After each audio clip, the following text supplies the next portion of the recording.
Prendre les plus récentes nouvelles qui nous touchent.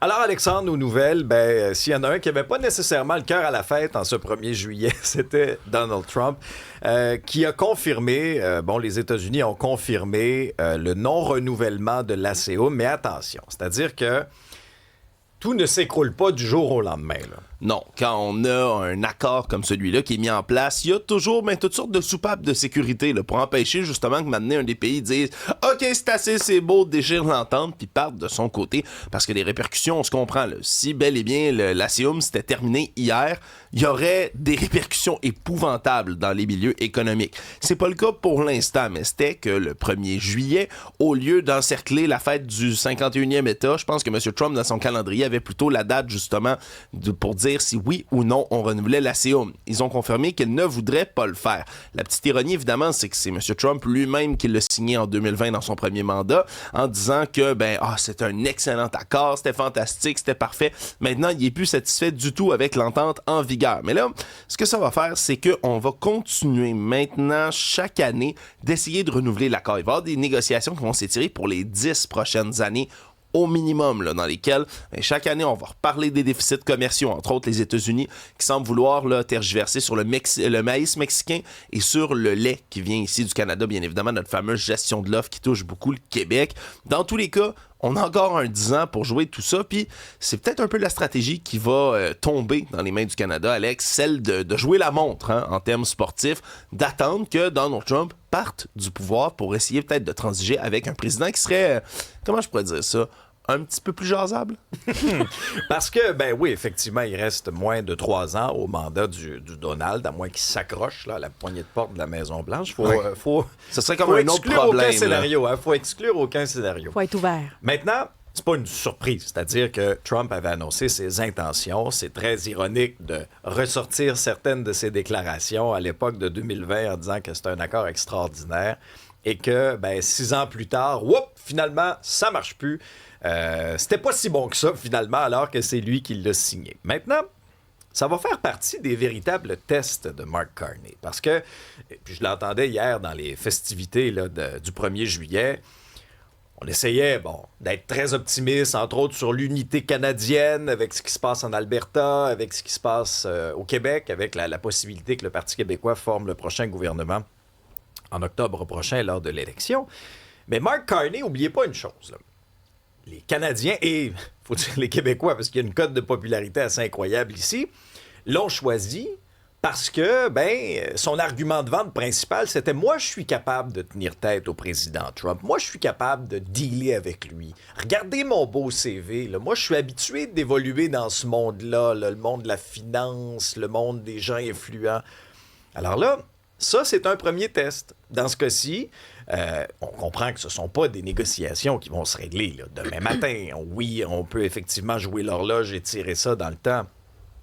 Mais le renouvellement de l'ACEA et les concessions que le Canada va être prêt à mettre sur la table, parce que les Américains vont en demander, c'est sûr, ça va être le véritable premier test de Mark Carney, qui multiplie les voyages depuis qu'il est premier ministre, qui nous rapproche de plus en plus de l'Europe. Tu dis, on est à veille de... Mais là, on participe à l'Eurovision. On participe à l'Eurovision, puis s'en est vanté d'ailleurs hier. On est à veille d'être européen. Alors, ce sera le véritable premier test. La politique fédérale, on passe à la politique provinciale. C'était dans l'air depuis un certain temps.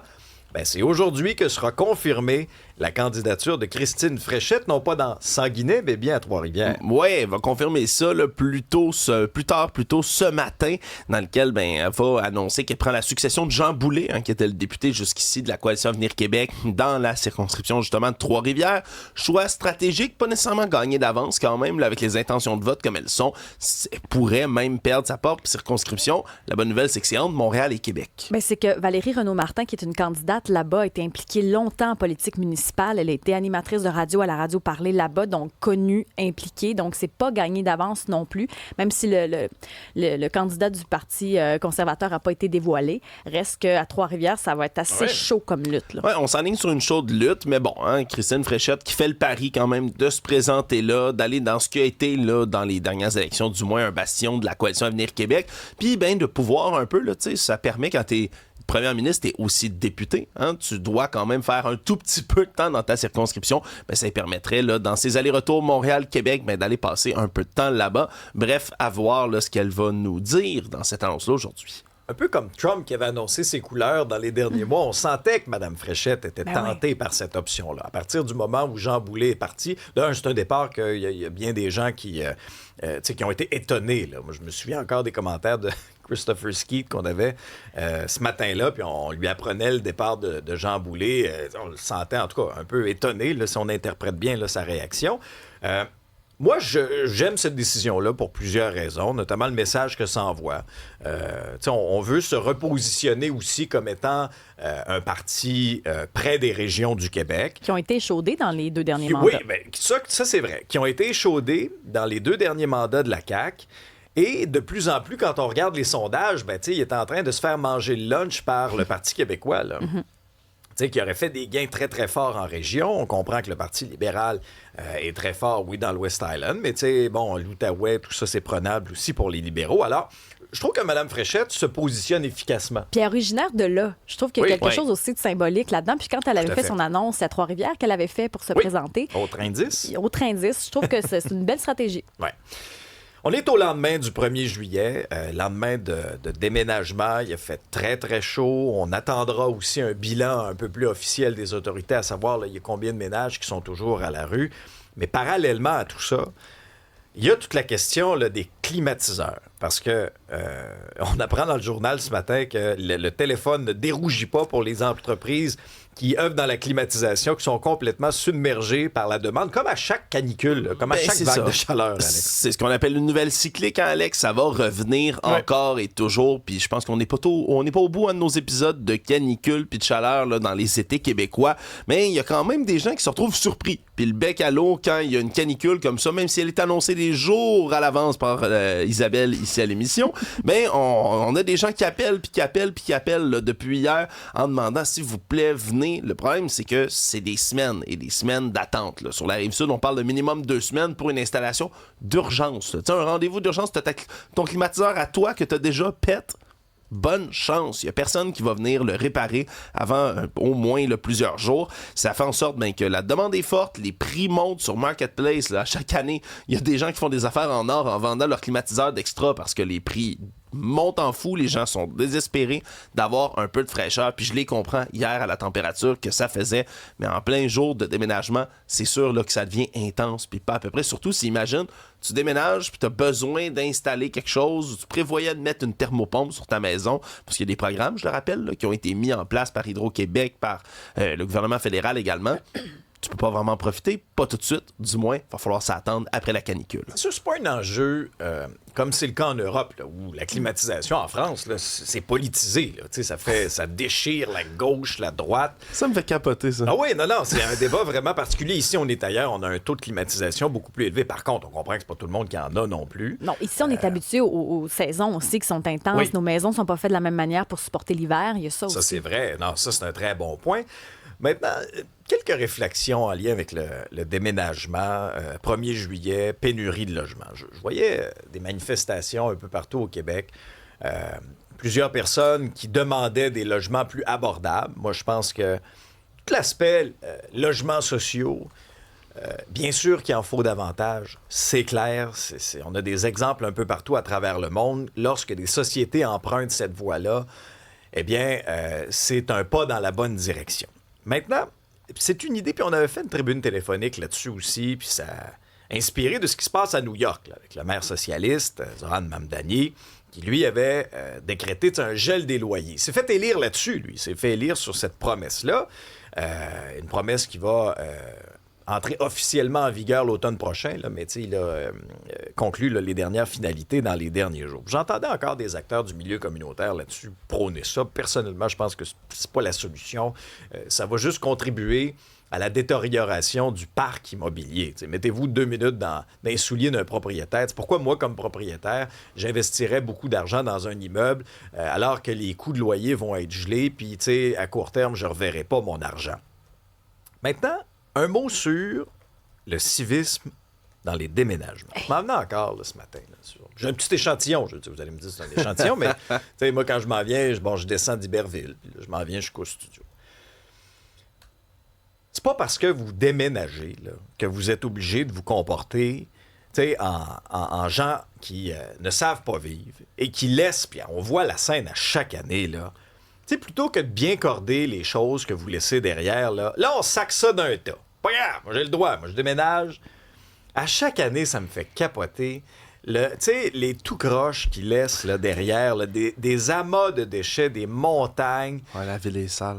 Ben oui, mais c'est parce qu'en même temps, ils n'arrivent pas tout seuls, là, ces amas de déchets-là. Là, si chaque personne fait son petit bout, on n'est pas dans une situation comme ça. Ça me fait capoter à chaque fois. À chaque année, on est obligé de dénoncer ça, de répéter ça. Puis on dirait que c'est de pire en pire. Puis il y a plein d'objets là-dessus qui vont à l'éco-centre. Il y a beaucoup d'affaires qui vont pas aux poubelles. Ça va pas aux vidanges. Alors, mais c'est bien trop. Hey, Isabelle. C'est bien trop fatigant, ça, faire le tri là-dedans. Tout glisser ça dans un tas, c'est bien plus facile. Ben oui. C'est mais sûr, on a le temps après de jouer à n'importe quel jeu vidéo, aller voir des shows, aller au hockey. On a le temps de tout faire. Moi, je plains aussi le propriétaire de ces immeubles-là, des fois, là, dans quel état ils doivent retrouver leur logement. Là. Si l'extérieur a l'air de ça quand tu déménages, là, fort à parier qu'on va en voir de ces histoires-là, là, comme ça arrive là, à chaque fois, des locataires qui laissent tout ça dans un état qui n'a pas de bon sens. Salutations aux rats où on leur crée un beau petit paradis. Ouais, un buffet, hein? Ça brûle encore dans le nord du Québec. Quoi qu'il y ait eu un peu de pluie, ça a amélioré la situation, mais à quoi ressemble là, la quantité de feu toujours actif? Le dernier bilan de la Sopfeu hier, là, en date de 22 heures, on parle de 18 incendies qui sont actifs dans la zone de protection intensive. Là. Ça, c'est l'endroit où la Sopfeu va combattre là, systématiquement tous les incendies de forêt, mais il y a quand même là, d'autres là, brasiers qui sont actifs, 178 en tout et partout, qui sont dans le Grand Nord pour un total d'au-dessus de 207 là, incendies. Comme tu dis, la pluie est venue aider un tout petit peu. Là. Ça a quand même là, descendu la pression. Les équipes de la Sopfeu qui peuvent se concentrer encore sur les incendies qui vont venir menacer les communautés, des infrastructures hydroélectriques, qui vont protéger les sites stratégiques. Mais déjà, on est à au-dessus de 171 000 hectares de forêt qui ont été brûlés. Et c'est pas parce que la pluie vient éteindre ou ralentir un incendie que c'est complètement terminé. Il suffit qu'il y ait encore là, juste un peu du brasier qui brûle. Puis on le dit des fois, là, c'est même plus en surface, c'est sous la surface. Là. Dans le sol, ça continue de brûler. Il suffit là, qu'il recommence à faire beau, chaud, un peu de sécheresse, les feuilles sèchent, et à ce moment-là, l'incendie repart de plus belle. Ça peut nous paraître loin, là, mais je vais juste vous ramener à 2003. Hey boy. Tu sais, 2003, ça brûlait dans le nord, mais regardez ici la quantité de fumée qu'on avait. À un moment donné, on avait la pire qualité de l'air là, d'un peu partout à travers le monde. Petite nouvelle de dernière heure, le REM, un problème sur la voie qui cause une interruption de service du REM en pleine heure de pointe entre McGill et Bois-Franc. Pas la rosée, toujours? Donc, je sais pas si c'est la rosée. Ça faisait longtemps, me semble. Pas si c'est le vent. En principe, le service reprend à 7 heures. Là. Mais si vous devez prendre le REM ce matin, là, en direction A1 Brossard. Alors là, on met ça quand même sur votre radar ce matin. Isabelle, scène culturelle. Quelle histoire, hein? C'est un artiste qui s'est fait voler sa trompette en plein festival. Il l'a retrouvé dans un campement d'itinérants. Rémi Cormier a participé, ça fait plusieurs fois qu'il participe au Festival de jazz. Il est d'ailleurs en concert ce soir. Il a contribué à l'hommage de Miles Davis, entre autres. Et lui, lundi soir, était là pour observer les spectacles puis vibrer au rythme du Festival de jazz. Donc, il a laissé sa trompette dans le coffre de sa voiture. C'est stationné près de la Place des Arts. Il a vécu sa vinaigrette. Tout était beau. Et par la suite, il est reparti le soir. Il n'y avait rien sur son auto. Il n'y avait pas de traces d'infraction, pas de traces de serrure forcée, quoi que ce soit. Donc, il retourne chez eux à Rawdon. Puis le lendemain, pour aller chercher de la gomme dans son sac, il ouvre le coffre, puis il se rend compte qu'il n'y a plus rien dans le coffre. Il appelle les agents de sécurité, il appelle les policiers. Ce qu'on lui dit, c'est on ne pourra pas vous aider, monsieur, tant pis. Donc, lui a réussi à géolocaliser sa trompette parce qu'il y avait un iPad dans l'étui. Alors, il a réussi à trouver le mardi que sa trompette était près de la rue Elmer. Elmer, c'est près de la Place des Arts. Là. C'est tout près, tout près. Donc, il se rend là. Au départ, la personne sans abri voulait lui redonner son iPad. Mais lui, il dit, mais ma trompette, il en existe à peu près 2 au Québec. C'est mon outil. C'est un des trompettistes les plus connus dans sa profession au Québec. Dis-moi, j'ai besoin de ça. Donc, on lui a remis sa tablette, mais on a été capable également de retrouver sa trompette à 600 mètres à peu près de ce campement-là, sur une rue tout près qui est la rue Sainte-Famille. En tout et pour tout, c'est 10 000 $ qu'il a réussi à retrouver comme ça. Wow. Indemne aussi, ça, c'est une bonne nouvelle pour lui parce que ça aurait pu être vendu en 3 secondes et quart. Là, on s'entend, c'est volé lundi, c'est retrouvé mardi soir, il est en concert jeudi. Tout ça aurait pu mal virer. Mais là, est-ce qu'on comprend comment il s'est fait voler? Avais-tu laissé ses portes débarrées? Non. Est-ce qu'ils ont forcé le coffre? Mais je pense que c'est quand même facile d'ouvrir un coffre de taux là, quand tu as la bonne stratégie. Ça, l'histoire le dit pas. Ce qu'on dit par contre, parce que c'est nos collègues du Journal de Montréal qui racontent ça ce matin, c'est attention, il est quand même proscrit de faire sa propre enquête soi-même. Oui, mais ça a quand même été de faire efficace. justice soi-même. Il se fait dire on peut pas t'aider, mon chum. Ben là, qu'est-ce que tu veux que les citoyens fassent? Il y a un moyen de le retrouver. Il va pas faire c'est interdit par la loi, je ne reprendrai pas mon 10 000 $. Un instrument de musique, c'est pas comme un iPad. Là. Je veux dire, il y en a pas beaucoup. Lui, c'est son métier. Il joue ce soir. Il y a quelque chose, par contre, dans comment c'est possible qu'il ait vu ou qu'il ait su qu'il y a quelque chose dans le coffre. Ça nous rappelle aussi qu'on peut vraiment rien laisser dans l'auto. Là. À chaque fois on se rappelle l'année passée, c'était des costumes qui avaient été volés dans un auto, costume au complet fait sur mesure. Ouais, pour un spectacle, c'était fou ça. Ça aussi, c'est une autre affaire parce que bien sûr, si tu es assuré, tu peux avoir un montant, mais rien ne vaut les costumes faits sur mesure pour chaque artiste. C'est du temps, c'est de l'argent. Bref, ça nous rappelle qu'il faut vraiment rien laisser dans l'auto. Quasiment peur pour la bouteille de Purel que j'ai laissée dans mon camion dans le stationnement. Bon, au sport, Alexandre, c'était la journée d'ouverture du marché des joueurs autonomes. Pas de grosse prise, en fait, pour Kent Hughes. Quoique, moi, je suis content de ce dossier-là qui est réglé. Ivan Demidov est à Montréal pour y rester. Oui, jusqu'en 2035, 8 ans, 9,15 millions de dollars. C'est un contrat, encore une fois, là, un vol à main armée là, dans le contexte actuel là, de la Ligue nationale. Là. Regardez les autres contrats qui signent, les offres même qui sont données. Je veux dire, oui, un joueur comme Jason Robertson, c'est un joueur fantastique. 8 ans, 15 millions de 15 millions qu'on lui a offert, il l'a même pas pris. C'est des contrats comme ceux-là là, qui parcourent la Ligue nationale en ce moment. Tu surpayes. Oui, tu es obligé de surpayer. Et là, Kent Hughes, tu sais, garder son portefeuille fermé dans les dernières semaines. C'est pas laisser tenter, là, justement, par surpayer des méga contrats pour des joueurs qui sont peut-être pas si exceptionnels que ça, parce qu'on en a, nous, des joueurs exceptionnels au sein déjà de l'équipe, dont Ivan Demidov, qui a déjà confirmé dans une conférence de presse là, à l'allure de vraiment bonbons, là, Alex, dans lequel tout le monde souriait. Ivan Demidov était content.